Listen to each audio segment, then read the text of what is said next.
Hi,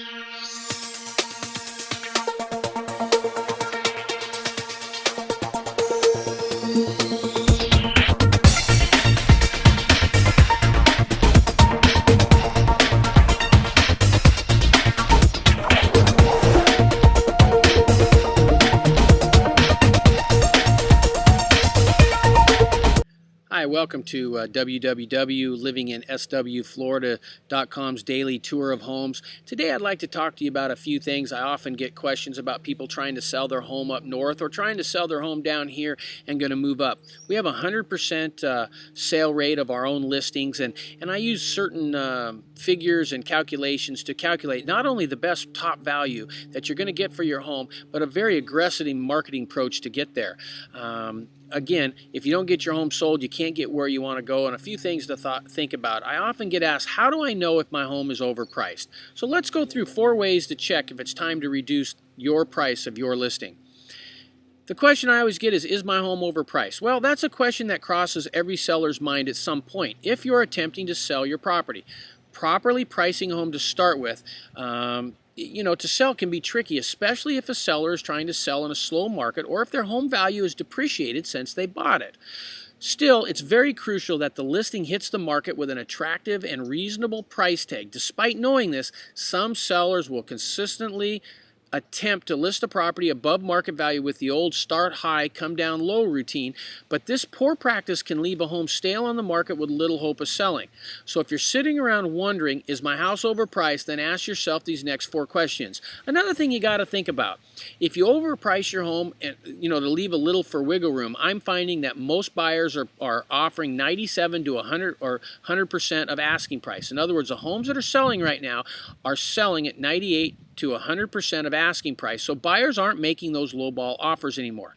If you overprice your home, the buyers and the agents are looking at your home on the internet. They're going to see it, and they're going to look at it and go, oh, that guy's overpriced, so he's not very serious. He really doesn't want to sell. And with so many homes on the market, they just throw that one away, and they go and they look at the more competitively priced homes that are better. Pretty much, you need to be the number 1 or number 2 best price home in your particular marketplace for other homes just like yours. So let's start. Number 1. Is your home priced to compete with the neighboring listings? Before putting your home on the market, your agent should have presented you with a comparative market analysis, or CMA. I do a very thorough appraisal using 4 different cost approaches to determine value. I just don't use one single way like most realtors do. To determine what the ideal listing price is for your home, review all of the recent activity in your area to weigh any likelihood of your home selling at the price that you have in mind. If your house is listed far above what any home in your area has recently sold for, then the answer to that question is my house overpriced? Is a resounding yes, it absolutely will be. You're going to have to be the best price number 1 or number 2 for comparable homes just like yours in order to get the next buyer. Buyers buy by comparison shopping just like you do.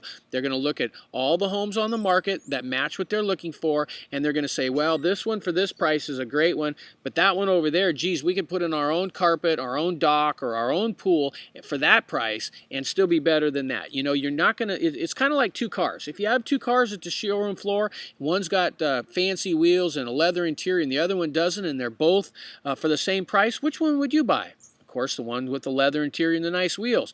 However, if they can buy the other car without the leather and the nice wheels and put leather and nice wheels in and still have a less price than the other one, then they'll buy the one without the leather wheels.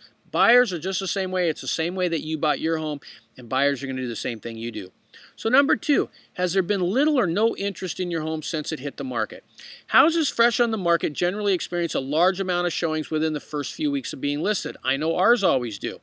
If your house has had little traffic and it isn't in shambles, in other words, there's not a mess, then you may need to reduce your listing price. Don't get stuck in the, well, we'll just see what happens mode. A home sitting on the market for too long makes buyers wonder, and agents, if there's something wrong, which will only add to the issue. Before making an offer, every buyer always asks, how long has this home been on the market, and then reduces their offer accordingly. Don't let your home become stale and sit on the market. 3, have you had some showings but no offers? This is a big one, folks. This scenario is where sellers find themselves asking, is my home overpriced, on a near daily basis. If you're at this point and your home is priced well above the comparable homes also for sale in your area, it may be time to reduce the listing price.